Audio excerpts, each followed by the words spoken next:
काफी वर्षों पहले एक गांव में एक बड़ा ही आलसी युवक रहता था। वो हर चीज बिना मेहनत किए ही प्राप्त करना चाहता था। एक दिन जब उसे भूख लगी तो गांव के एक बाग में चला गया। बाग में सेबों के हरे भरे दरख्त लगे हुए थे। युवक ने एक सेब तोड़ा और उसको खाना शुरू किया। तभी बाग का निगहबान वहां आ चुका। बाग के निगहबान को देखकर वो युवक घबरा गया और भागने लगा। बाग के निगहबान ने उस युवक का पीछा किया। वो युवक भागता भागता जंगल पहुंच गया और एक दरख्त के पीछे छुप गया। बाग का निगहबान उस युवक को ढूंढ नहीं सका और फिर वो वापस चला गया। तभी उस युवक ने एक अपाहिज लोमड़ी को देखा। वो दो पैरों से अपाहिज थी। वो लोमड़ी जमीन में घसीट रही थी। युवक उस अपाहिज लोमड़ी को देखकर सोचने लगा, ये लोमड़ी आखिर कैसे जीवित है, इसे कहाँ से खाना प्राप्त होता है, मैं रुककर देखता हूँ। काफी समय बीतने के बाद एक शेर हिरन का शिकार करके लेके आया। शेर पेट भर खाने के बाद वहां से चला गया।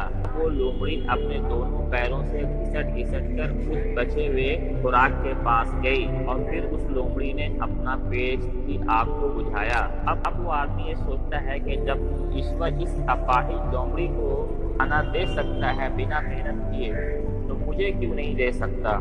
ये सोचकर वो एक पेड़ पर चढ़ गया और वहाँ खाने का इंतजार करने लगा। इंतजार करने के बाद भी उसको कहीं से खाना नहीं मिला।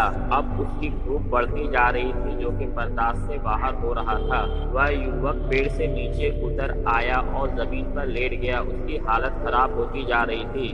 तभी एक साधु वहाँ से गुजरे। उन्होंने इस युवक को देखा, उससे हाल पूछा। उसने सारी बात बताई उस साधु को। साधु ने अपनी पोटली खोली, उसमें से खाना निकाला और उस युवक के सामने परोसा। युवक पेट भर करके खाया। फिर साधु ने उस युवक को समझाया कि देखो, ईश्वर ही हर जीव को खाना और उनकी जरूरत का सामान देते हैं, लेकिन ईश्वर चाहते हैं कि तुम लोमड़ी की तरह ना बनो जो कि दूसरे के ऊपर आश्रित रहते हैं।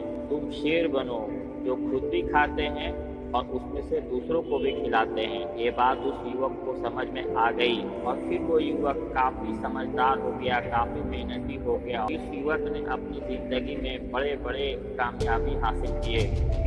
देने वाला हाथ हमेशा लेने वाले हाथ से ऊपर होता है और जो भी मनुष्य अपने आप को देने का आदी बनाता है वो लाइफ में बहुत ज़्यादा बहुत कुछ प्राप्त करता है। और जो लोग लेने की मानसिकता रखते हैं वो हमेशा मोहताज रहते हैं। आपको देने के लिए आपके पास धन का अंबार की जरूरत नहीं है, बस आपके अंदर देने का जज्बा होना चाहिए। अगर आपके पास कुछ भी नहीं, आप किसी प्यासे को एक गिलास पानी दे सकते हो।